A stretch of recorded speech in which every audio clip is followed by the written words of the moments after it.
takes you away to this place. It's no longer a metal show. It's some weird orchestra from town or something.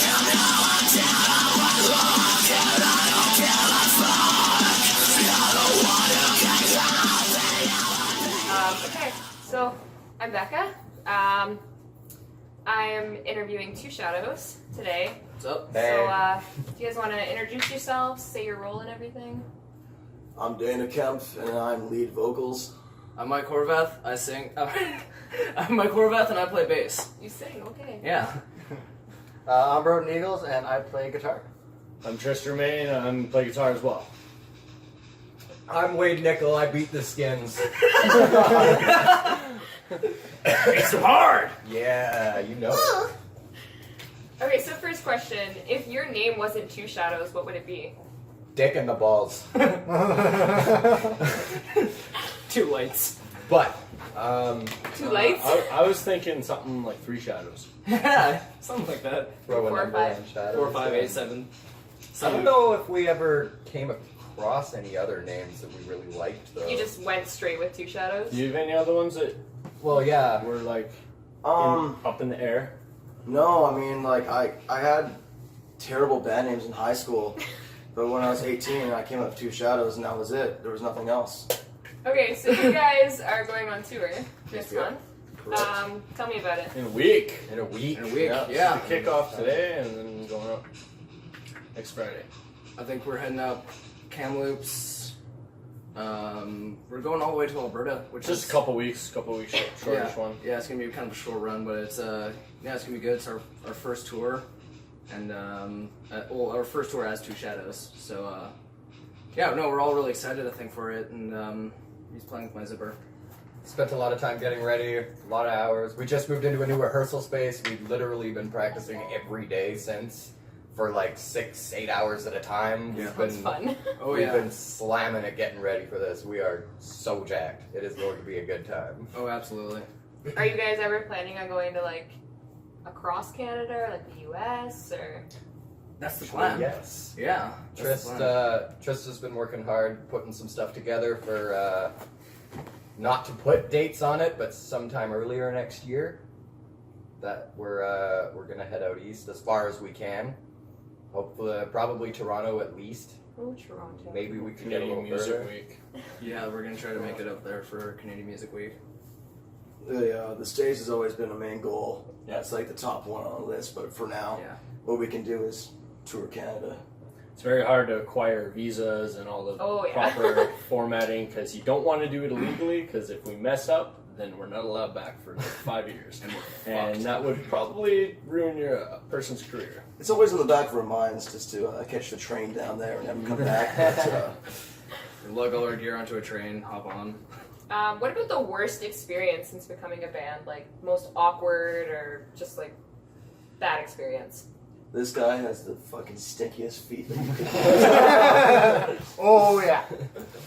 Yes, bad. I'm glad he's on the top bunk and there's no way we can smell his feet in the van unless it's so bad it just fills the whole van. Well, Yeah, here's but the you thing. got me. I didn't know about this. Spray antiperspirant, Febreze, Febreze, car everything. fresheners.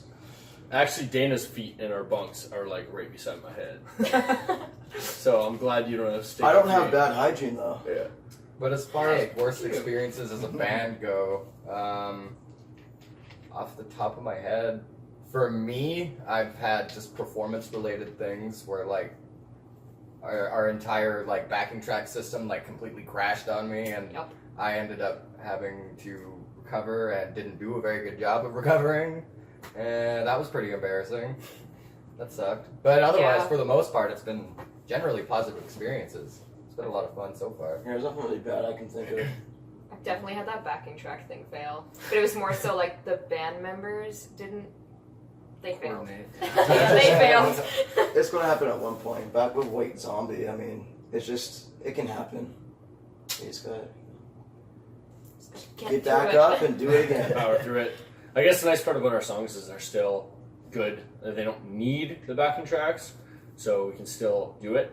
It's So, not like yeah. it's like a crazy industrial thing that is like with no backing tracks is over. Yeah. So where it can still. I think Yeah. really the backing tracks just had kind of an extra element to the songs and kind of an extra theatrical element to it. That if it weren't there, it wouldn't be the same show. But at the same time, it wouldn't be a completely ruined show. We'd still be able to do all of the stuff that we like to do. So. What is the best song you guys have and why? Dana? The best song? I don't think I can really answer that. Like Or like the most fun to play? the most fun to play. I got two. I really, I love Irreconcilable Live because it sounds so huge. It's a really good jumpy riff that I really like to groove out to. And I think the heaviest song that we play is one of our songs called 1975. And that one's really special for me because it deals with issues where I can get out my demons and actually give a true performance live. So That one's my favorite too. It's got the most like energy. That's the first Two Shadows song that I ended up learning, and it's the tightest for me myself, and it's so much fun, so much fun. I think for me personally, I really like We Bleed the Same. It's definitely the toughest song because it's got a lot of like really fast picking parts in it, and when you're on a bass and you got really heavy strings, it's really, really hard to do, but I just love that song. It's very melodic. I think to me it's our best song. That and False Awakening. Yeah, there we go. That song is just so like, it's just a song that when you hear it, you just want to bang your head and be like, fuck yeah. So much melody and groove in it. Oh, absolutely. what I really like are the interludes. If you picked up the record Transference, there's the title track Transference Part 1, Transference Part 2, and they kind of lead in a different part of the record. And the idea was that back in the day when you had Led Zeppelin 4, there was two sides of the record, so you would have this taste and that taste. So they're perfect lead-ins to the songs, and we do them live, and they sound phenomenal live. It takes you away to this place. It's no longer a metal show; it's some weird orchestra from hell or something. So it's quite beautiful. There's nice harmonies, but it's spooky, and that's what Two Shadows sound has always been about. How did you guys all meet? Huh. We still haven't met. Well, none of us are from Vancouver at all, which we're based out of right now. Except None for of me. us. Well, Neither. still not even really. It's still a Well, way I'm not out. from like downtown Vancouver. I come from the Lower Mainland, but yeah. We met on Grindr. Each and every one of I us. think I'll let Trish should explain this story because I'm confused about it still. It just kind of happened. Well, exactly. I don't know. Me and Wade, our drummer, we played like in lots of different bands before, and I don't know 100% Dana's history with different things, but me and Wade moved down to Vancouver from our hometown and to pursue music, and we ended up running into Dana first, and we just all the music, sound, everything. We really liked the way each other wrote and all the songs and everything. Everyone had the same work ethic, image. So that happened, and then there was three of us for a while. We wrote most of the record. And then we ended up getting Broden to come up from Edmonton, Alberta, and we just liked his style. It just was a good fit. It's because And, I'm cool. yeah. I'm cool. Right? Shitting guitar Yeah. player, Right? Dab it out, dab it out. And then we had a temporary bass player for a while, and then we ended up picking up the right guy for the job. Bass player over here. Found him From on the street? Found him on the street. He was working the corner. Picked him out of a dumpster. Yeah. Permanent black shit on his face. Yeah, exactly. This is actually just my skin. These are bags under my eyes. I'm really tired. I met Broden through a mutual friend, and then he just kind of introduced me to everyone, and we kind of just immediately hit it off. I actually met Dana.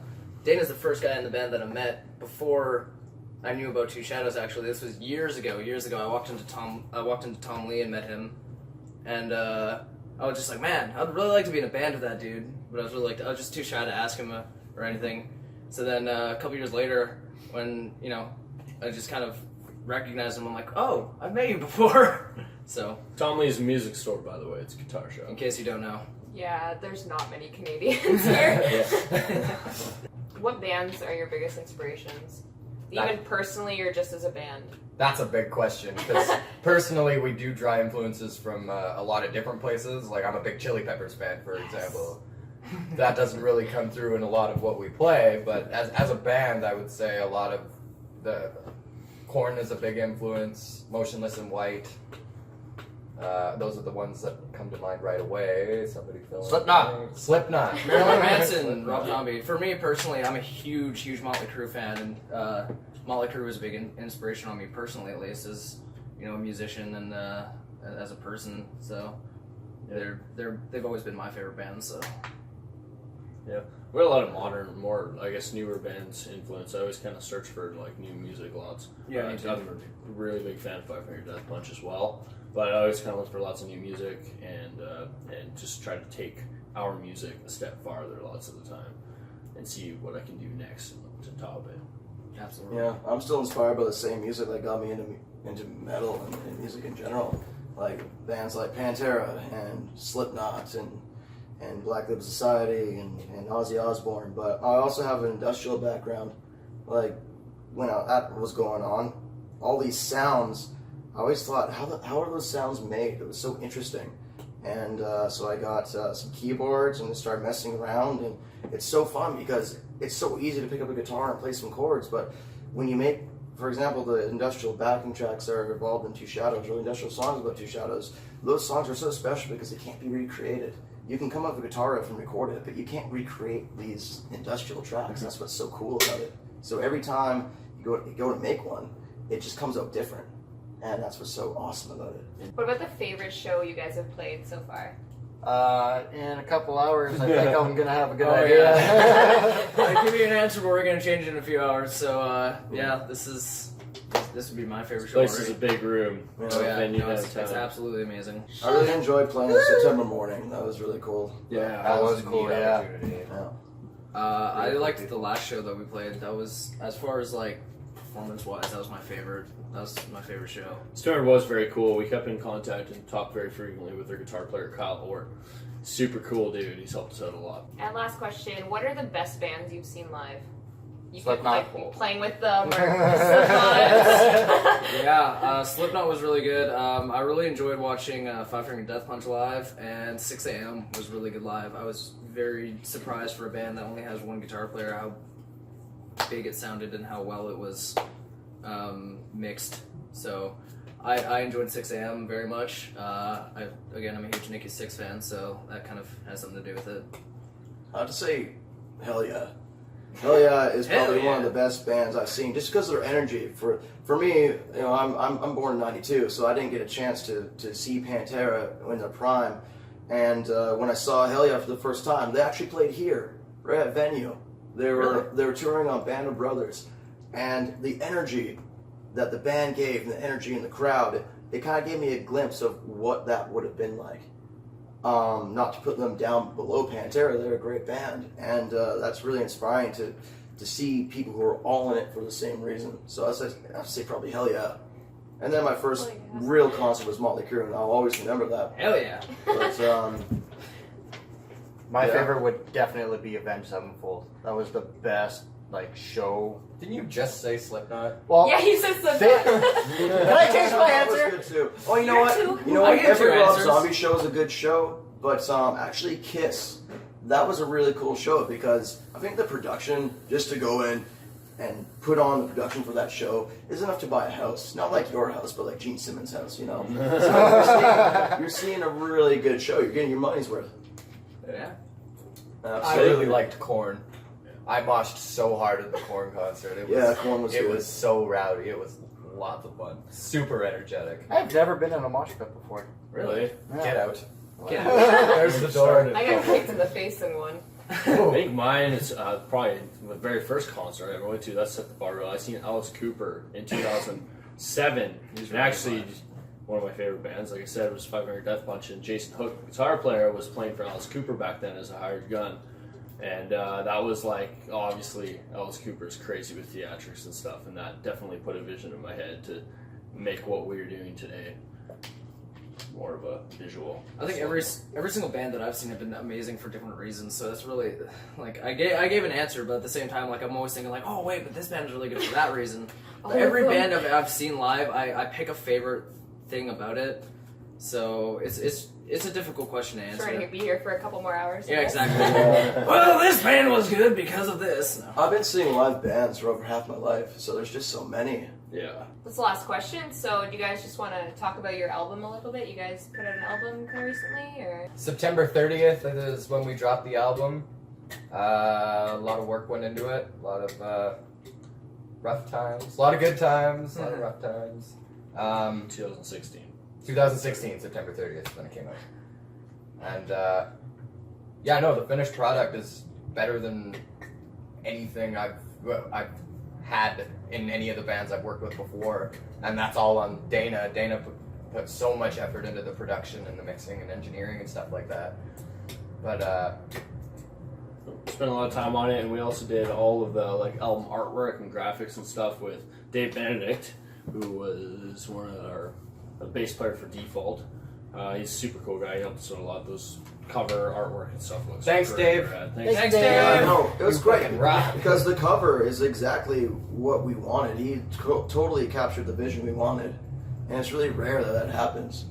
So if everyone wants to see that, you can buy the record on www.twoshows.com. I know, twoshows.com, actually. I stand corrected, twoshows.official.com. I can link it too. Yeah. Down below. and we're on iTunes, Spotify, iTunes, pretty much anywhere you can find music. You can Shazam us. It's you That's kind kinda of cool. Shazam, there you You go. can. Shazam!